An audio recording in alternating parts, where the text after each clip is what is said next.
Hello dear students, welcome to our YouTube channel Medico Nursing Classes. Today we are going to discuss and talk about some important questions that are come in previous year examination. आज की class शुरू करते हैं, चलते हैं अपने पहले question की तरफ। पहला क्वेश्चन इजी क्वेश्चन है, बहुत बार एग्जाम्स में पूछा जाता है, कॉमन क्वेश्चन है जो कि ऑप्स गायनी से आता है। ऑप्स और गायनी से ये क्वेश्चन बहुत बार पूछा जाता है, ठीक है। OBGY एक सब्जेक्ट चलता है, ऑब्स्टेटिक्स एंड गायनेकोलॉजी, उससे ये क्वेश्चन बहुत बार पूछा जाता है। तो आज का एक पहला क्वेश्चन है हमारा, द अम्बिलिकल कॉर्ड कंटेन, कि अम्बिलिकल कॉर्ड के अंदर अम्बिलिकल कॉर्ड है उसके अंदर क्या क्या होता है, क्या कंटेन होता है, ठीक है। ऑप्शन फर्स्ट चलते हैं अपन, 2 आर्टरीज 2 वेन। पहला ऑप्शन है कि 2 आर्टरी 2 वेन, ठीक है। सेकंड ऑप्शन है 2 artery and 1 when, 2 artery and 1 when. Third option है 1 artery 1 when, 1 artery 1 when. Third option है, फोर्थ ऑप्शन है 1 आर्टरी ट्विन वेन, ठीक है, 2 वेन। हो सकता है कि उसके अंदर एक आर्टरी हो और 2 वेन हो, या एक आर्टरी एक वेन हो सकती है, या 2 वेन एक आर्टरी हो सकती है, या 2 आर्टरी 2 वेन हो सकती है। ये 4 ऑप्शन हमें दिए गए हैं। तो अम्बिलिकल कॉर्ड क्या है, सबसे पहले तो हम बात करते हैं अम्बिलिकल कॉर्ड क्या है। अम्बिलिकल कॉर्ड की स्टूडेंट्स अगर बात करें तो अम्बिलिकल कॉर्ड क्या है, एक अम्बिलिकल कॉर्ड क्या है, एक कनेक्शन है, it is a connection. Umbilical cord is in connection between the mother and fetus, mother and fetus के बीच में क्या होता है, कनेक्शन होता है। अब एक साइड में जहां मदर होती है, मदर की साइड से प्लासेंटा, ठीक है, प्लासेंटा से आपका जुड़ता है अम्बिलिकल कॉर्ड। प्लासेंटा से क्या जुड़ता है, अम्बिलिकल कॉर्ड। और इस अम्बिलिकल कॉर्ड जाकर के कहाँ अटैच हो जाता है, फीटस के ऊपर, ठीक है। ये अटैच हो जाता है फीटस के साथ, फीटस की अम्बिलिकस के अंदर, यहाँ ये जैसे अटैच हो गया है, ठीक है। यहाँ पर ये अटैच हो जाता है फीटस की अम्बिलिकस में जाकर के, ये क्या हो जाता है, अटैच हो जाता है। वहां से अम्बिलिकल कॉर्ड के थ्रू क्या होता है, जो मैटरनल ब्लड सर्कुलेशन होता है उसमें जो भी न्यूट्रिएंट्स होते हैं वो सारे के सारे न्यूट्रिएंट्स हैं बच्चे तक ट्रांसफर होते हैं, और बच्चे के जितने भी वेस्ट प्रोडक्ट्स होते हैं वो उसी सर्कुलेशन से रिवर्स होते हुए वापस मैटरनल सर्कुलेशन में आ जाते हैं, और मदर उनको उन जो वेस्ट प्रोडक्ट्स बने थे उन सारे वेस्ट प्रोडक्ट्स को मदर क्या करती है, एक्सक्रिएट कर देती है। तो ये होता है इंपॉर्टेंट फंक्शन है, ठीक है, अम्बिलिकल कॉर्ड। नॉर्मल अगर अम्बिलिकल कॉर्ड की लेंथ की बात करें तो 45 सेंटीमीटर, 45 टू 50 सेंटीमीटर होती है। अगर यही कॉर्ड 82, अगर यही अम्बिलिकल कॉर्ड की लेंथ, अगर आपको 80 टू 100 सेंटीमीटर की मिल रही है तो वो हो जाता है लॉन्ग कॉर्ड। और यही है वो आपको मिल रहा है 20 टू 30 सेंटीमीटर, तो ये हो जाता है आपका शॉर्ट कॉर्ड, ठीक है स्टूडेंट, शॉर्ट कॉर्ड कहलाता है, ठीक है। अगर लॉन्ग कॉर्ड होती है, लॉन्ग कॉर्ड के अंदर एक रिस्क फैक्टर होता है बहुत बड़ा, long cord, risk factor in long cord के अंदर एक रिस्क बहुत बड़ा रिस्क होता है। अगर कॉर्ड अम्बिलिकल कॉर्ड की लेंथ अगर ज़्यादा लंबी होगी तो क्या होगा, बच्चा जब भी यूट्रस के अंदर घूमेगा तो उस कॉर्ड को हो सकता है वो अपने गले के चारों तरफ उसको लपेट ले, और जैसे ही वो डिलीवरी के बाहर आएगा तो वो जो नोट है वो नोट लग जाएगी और बच्चे की डेथ होने के चांसेस होते हैं। तो उस डिजीज को हम बोलते हैं cord around the neck, cord around neck. बच्चे की गर्दन के चारों तरफ क्या हो जाती है, वो कॉर्ड है वो लिपट जाती है, और जैसे ही बच्चा नीचे की तरफ डिसेंट होता है तो वो कॉर्ड क्या होती है, खिंचती है, जिसकी वजह से उसके बच्चे की जो गला है वो काफ़ी ज़्यादा दब जाता है और उसकी डेथ होने के चांसेस होते हैं। तो अब इस क्वेश्चन में हमसे ये नॉर्मल अम्बिलिकल कॉर्ड के बारे में मैंने आपको बता दिया है, ठीक है। अब अम्बिलिकल कॉर्ड के अंदर हमसे जो सवाल क्वेश्चन पूछा गया उस क्वेश्चन में ये पूछा गया है कि भाई अम्बिलिकल कॉर्ड के अंदर जो ब्लड वेसल्स होती है, अम्बिलिकल कॉर्ड के अंदर जो ब्लड वेसल्स होती हैं, ब्लड वेसल्स होती हैं वो कौन कौन सी होती है, कितनी कितनी होती हैं, आर्टरी कितनी होती है उसमें, वेन कितनी होती है, ठीक है। तो सबसे पहले हम बात करते हैं इस क्वेश्चन का, जो काफ़ी इजी क्वेश्चन है, इस क्वेश्चन का डायरेक्ट राइट आंसर मैं आपको बताना चाहूँगा, ठीक है। एक फॉर्मूला होता है याद करने का, A2V1, A2V1 का मतलब है आर्टरी 2 है और वेन 1 है, ठीक है। तो 2 artery 1 when, option second is the right answer for this question, ठीक है स्टूडेंट। ये एक फॉर्मूला है, याद रखिएगा, फॉर्मूला क्या है आपका A2V1। A2V1 याद रखो, जिससे आपको याद रह जाएगा, आप लंबी ड्यूरेशन तक इस चीज़ को याद रख पाओगे, क्योंकि अम्बिलिकल कॉर्ड के अंदर 2 आर्टरी होती है और एक क्या होती है, वेन होती है। चलते अपने नेक्स्ट क्वेश्चन की तरफ। नेक्स्ट क्वेश्चन आया आपका नर्सिंग रिसर्च से। नर्सिंग रिसर्च का क्वेश्चन है। नर्सिंग रिसर्च के अंदर आपसे क्वेश्चन पूछा गया है कि सवाल क्या है, validity is a tool refers to. Validity एक टूल है, ठीक है, वैलिडिटी क्या है, एक टूल है, और ये क्या रेफर्स करती है, ये वैलिडिटी क्या बताती है। सीधा अगर हिंदी में इस क्वेश्चन को मैं समझाना चाहूँ आप लोगों को, तो यही बताया गया है कि इस क्वेश्चन के अंदर वैलिडिटी है वो आपको क्या बताना चाह रही है, कि वैलिडिटी का मीनिंग क्या होता है, ठीक है। फर्स्ट वन ऑप्शन है एक्यूरेसी, सेकेंड ऑप्शन है फिजिबिलिटी, थर्ड ऑप्शन है कंसिस्टेंसी, और फोर्थ ऑप्शन है एक्सेप्टेबिलिटी, ठीक है। ये 4 ऑप्शन हमें दिए गए हैं और हमें ये बताना है कि वैलिडिटी है वो क्या होती है, वैलिडिटी किस चीज़ के बारे में बताती है रिसर्च टूल के अंदर, ठीक है। ये होते हैं आपके डाटा एनालिसिस के टूल होते हैं। वैलिडिटी क्या है, tool of data analysis, tools of data analysis. In data analysis के क्या है, ये टूल है। जब रिसर्चर अपने डाटा को कलेक्ट कर लेता है, उसके बाद जब जो भी डाटा होता है, जो रॉ डाटा होता है, उससे वो कंक्लूजन निकालने के लिए उस डाटा को बहुत सारे टूल्स से गुजारता है, ठीक है। उसकी जो हाइपोथेटिकल थी, जो उसने हाइपोथेसिस ली थी स्टार्टिंग में, उस हाइपोथेसिस को टेस्ट करने के लिए जो भी डाटा कलेक्ट किए गए थे, उस डाटा को वो क्या करता है, टूल से गुजारता है और देखता है कि वो हाइपोथेसिस कितनी सही है और कितनी गलत है, ठीक है। तो वैलिडिटी के बारे में अगर हम बात करें तो वैलिडिटी मोस्ट कॉमनली हमें जो वैलिडिटी के बारे में बताता है, ठीक है, validity is about accuracy, about accuracy. कि वैलिडिटी हमें क्या बताएगी कि ये जो आपने डाटा कलेक्ट किया है, जो रिसर्चर ने जो डाटा कलेक्ट किया है, वो कितना एक्यूरेट है, वो हमें कौन बताएगा, वैलिडिटी बताती है। ये एक इंपॉर्टेंट पॉइंट है स्टूडेंट, ध्यान रखिएगा। वैलिडिटी हमें क्या बताती है, एक्यूरेसी के बारे में बताती है। अब वैलिडिटी होती क्या है, ठीक है, वैलिडिटी होती क्या है, वैलिडिटी होती है कि एक टूल होता है, कोई भी टूल होता है जो मतलब the extent to which a test measure what it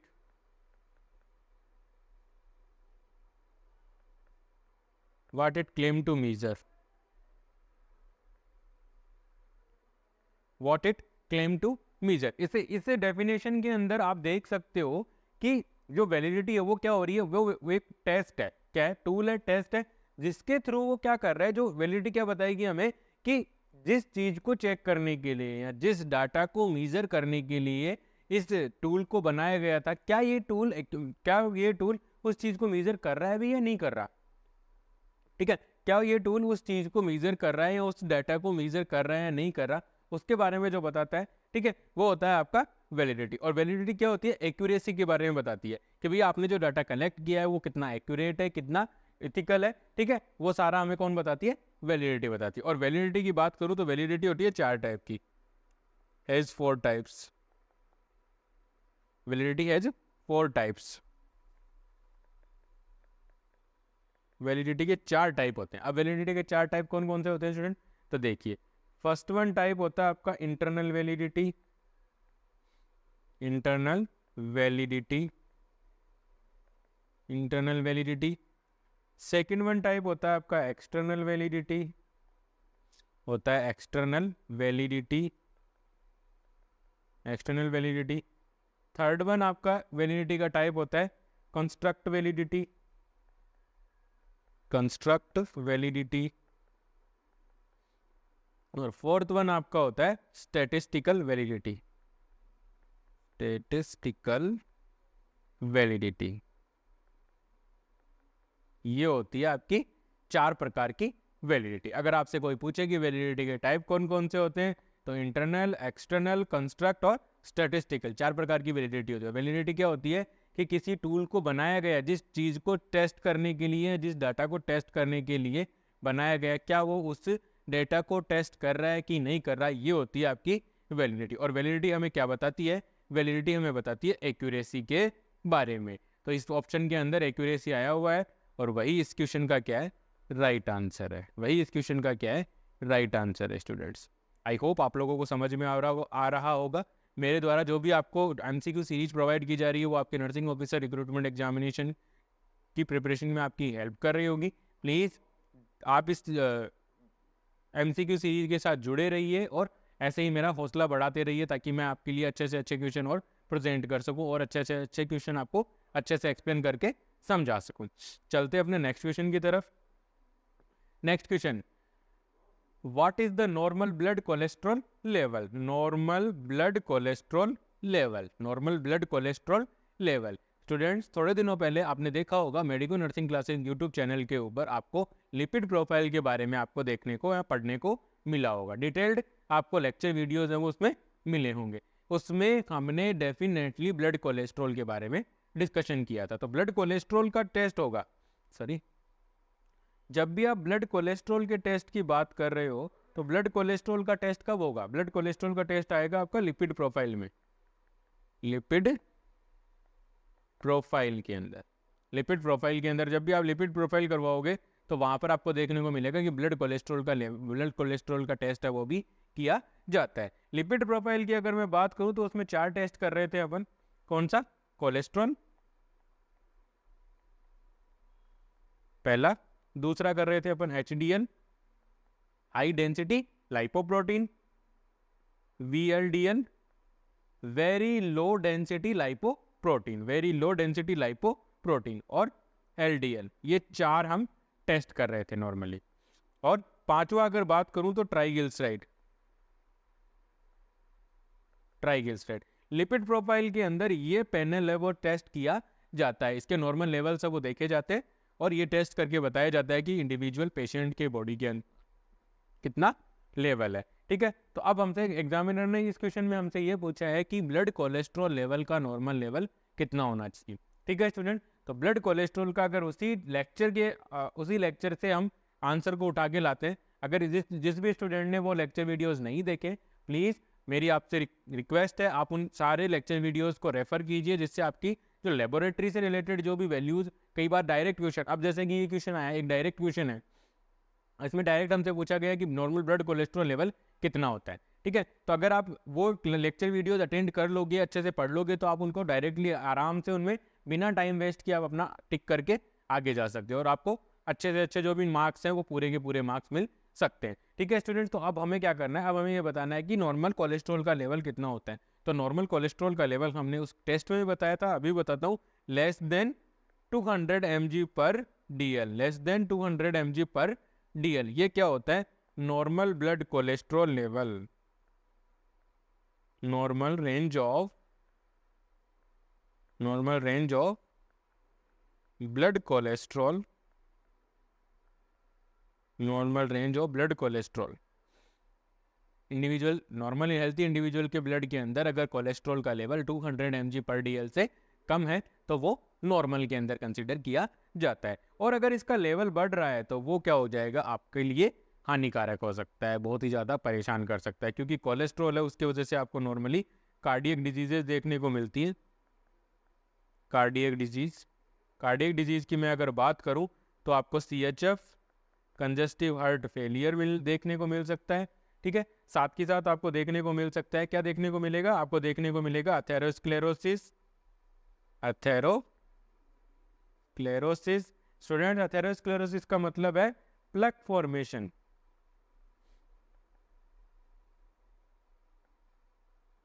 plug formation in coronary arteries,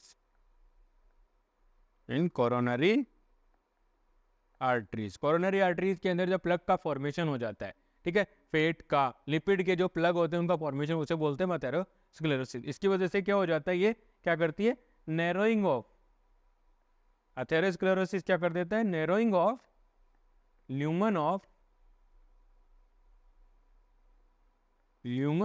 blood vessels, lumen of coronary arteries, ऐसे लिखता हूं, lumen of coronary arteries.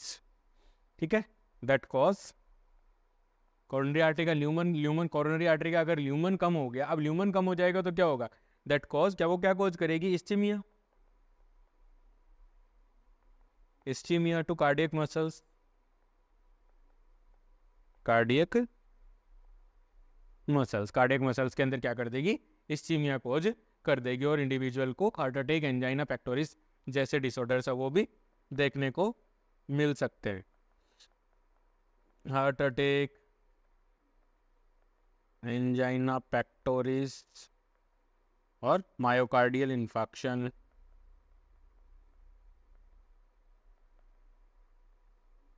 Myocardial infection, ये चीज़ें आपको देखने को मिल सकती है जिस भी इंडिविजुअल के अंदर कोलेस्ट्रॉल का लेवल हाई हो। ठीक है, आई होप आप लोगों को समझ में आया हो। नेक्स्ट चलते हैं अपन अपने अगले क्वेश्चन की तरफ। नेक्स्ट क्वेश्चन क्या कह रहा है, स्क्रीन पे देखिए। Nursing profession can only be practised after. Examiner ने हमसे इस क्वेश्चन के अंदर क्या पूछा, देखिए कि नर्सिंग का जो प्रोफेशन है, नर्सिंग प्रोफेशन है, वो कैन बी प्रैक्टिस्ड आफ्टर, कि वो कब प्रैक्टिस किया जा सकता है, क्या अचीव करने के बाद वो प्रैक्टिस किया जा सकता है। ठीक है, क्या अचीव, ऐसा तो है नहीं कि आप नर्सिंग में एडमिशन लेते ही नर्सिंग प्रोफेशन की प्रैक्टिस शुरू कर दो कि हाँ भाई अब मेरा फर्स्ट ईयर में एडमिशन हो गया, कल से मेरी फलाने हॉस्पिटल में ड्यूटी है और सैलरी शुरू है। जी बिल्कुल नहीं, ऐसा बिल्कुल भी नहीं होता है। आपको क्या करना पड़ेगा, अपना कोर्स है वो कंप्लीट करना पड़ेगा। कोर्स कंप्लीट होगा, कोर्स कंप्लीटेशन के बाद जब तक आप ड्यूरिंग द कोर्स चाहे आपका कोर्स चाहे जीएनएम होगा, चाहे वो बीएससी नर्सिंग होगा, ठीक है, चाहे आपका जीएनएम होगा चाहे वो बीएससी नर्सिंग होगा, ड्यूरिंग द कोर्स आप क्या कहलाते हो, ट्रेनी नर्स। ट्रेनी नर्स, आप एक ट्रेनी नर्स हो। ठीक है, आपको इंडिविजुअली अथॉरिटी नहीं मिलेगी कि आप किसी पेशेंट को कोई भी ट्रीटमेंट वगैरह या कोई भी प्रोसीजर परफॉर्म कर पाओ। आप कोई भी प्रोसीजर परफॉर्म करोगे तो वो एक अपनी सीनियर के अंडर, साथ के साथ एक रजिस्टर्ड नर्स के अंडर, उसके सुपरविजन के अंदर आप क्या करोगे। ट्रेनी नर्स क्या करती है, सीखती हैं और प्रोसीजर को परफॉर्म करती हैं। ऑप्शन देखते हैं कि एक नर्सिंग प्रोफेशन है वो कब प्रैक्टिस किया जा सकता है। फर्स्ट वन है एक्रेडिटेशन, नेक्स्ट वन है वैल्यूएशन, थर्ड वन है लाइसेंसर और फोर्थ वन है अप्रूवल। ठीक है स्टूडेंट, तो जो नर्सिंग प्रोफेशन है वो जैसे ही आपका कोर्स, जब तक आप कोर्स के अंदर रहोगे तो क्या मिलेगा आपको, क्या हो, आप एक ट्रेनी नर्स हो। लेकिन कंप्लीट हो जाता है कोर्स कंप्लीट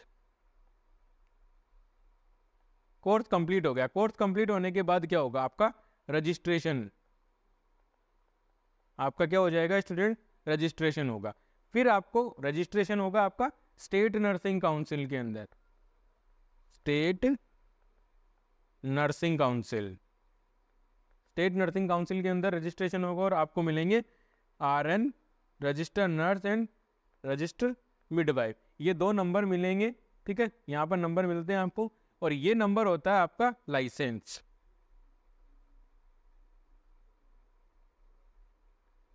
ये होता है आपका लाइसेंस कि अब आप एक एज ए रजिस्टर्ड नर्स किसी भी हॉस्पिटल में, किसी भी हेल्थ केयर इंस्टीट्यूशन के अंदर आप क्या कर सकते हो, काम कर सकते हो। तो नर्सिंग प्रोफेशन है वो कब प्रैक्टिस किया जा सकता है, ओनली आफ्टर लाइसेंस। ठीक है, लाइसेंस मिलने के बाद आप क्या कर सकते हो, प्रैक्टिस कर सकते हो। अप्रूवल से नहीं जी, अप्रूवल तो कोई भी कह देगा कि हाँ ठीक है तुझे आता है काम तो कर ले, ऐसा नहीं होगा। वैल्यूएशन, कोई वैल्यू करे ना करे उसका कोई मतलब नहीं है। एक्रेडिटेशन की कोई ज़रूरत नहीं होती यहाँ पे, ये कॉलेजों के लिए ज़रूरी होता है। ठीक है, चलते हैं अपने नेक्स्ट क्वेश्चन की तरफ। नेक्स्ट क्वेश्चन के अंदर देखिए, नेक्स्ट क्वेश्चन में क्या है कि which statutory bodies is responsible for ensuring the standard of nursing education in India, की इंडिया के अंदर जो नर्सिंग एजुकेशन है उसके स्टैंडर्ड को मेंटेन रखने के लिए कौन सी स्टैट्यूटरी बॉडी काम कर रही है। ठीक है, कौन सी स्टैट्यूटरी बॉडी है वो काम कर रही है, NAAC, state nursing council, university grant commission या इंडियन नर्सिंग काउंसिल। ये 4 ऑप्शन हमें देखने को मिले। स्टूडेंट मैं आपको बताना चाहूँगा कि नॉर्मली देखिए जो स्टेट नर्सिंग काउंसिल होती है, जो स्टेट नर्सिंग काउंसिल है, स्टेट नर्सिंग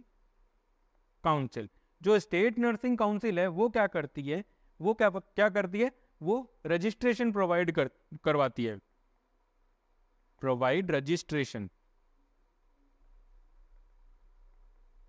रजिस्ट्रेशन और licence to nurse for legal practice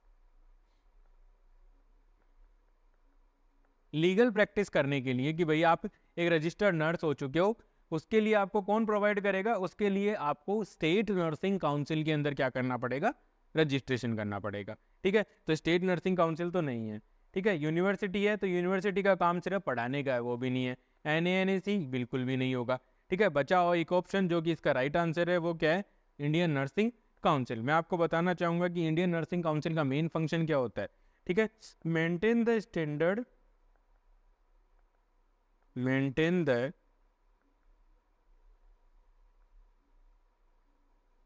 the standard of nursing education in India. India के अंदर जो नर्सिंग एजुकेशन है उसके स्टैंडर्ड को मेंटेन करने का काम करती है। साथ के साथ जो इंडियन नर्सिंग काउंसिल है वो जो भी कॉलेज होते हैं, जो भी यूनिवर्सिटीज़ होती है, उनको क्या करती है? इनको क्या करती है? लाइसेंस प्रोवाइड करती है, इनको एक्रेडिटेशन देती है, इनको मान्यताएं देती है कि हाँ भाई आप पर्टिकुलर जो भी नॉर्म्स हैं, जो जिन नॉर्म्स के अकॉर्डिंग हमें कॉलेज को एस्टेब्लिश करना है, जिन नॉर्म्स के अकॉर्डिंग हमें स्टाफ एस्टेब्लिश करना है, टीचर होने चाहिए, स्टूडेंट्स इतने होने चाहिए, उन सारे नॉर्म्स को फॉलो करते हुए आप क्या कर सकते हो? अपना नर्सिंग इंस्टीट्यूशन है वो चला सकते हो। तो इसका मतलब ये है कि स्टेट नर्सिंग काउंसिल क्या करती है? जो भी ट्रेनिंग नर्स होते हैं, जैसे उनका कोर्स कंप्लीट होता है उसके बाद वो क्या करते हैं? लाइसेंस लेते हैं। लाइसेंस प्रोवाइड करने का काम किसका है? स्टेट नर्सिंग काउंसिल का। और जो कॉलेजों के अंदर जो मान्यता मिलती है, ठीक है, उसके लिए कौन काम करता है? Indian nursing council. Indian nursing council के अपने कुछ प्रोटोकॉल्स बने हुए हैं, उन्हीं सारे प्रोटोकॉल्स को फॉलो करवा करके ये क्या करते हैं? नर्सिंग एजुकेशन के स्टैंडर्ड को क्या करते हैं? मेंटेन रखते हैं। नेक्स्ट क्वेश्चन देखते हैं स्टूडेंट्स।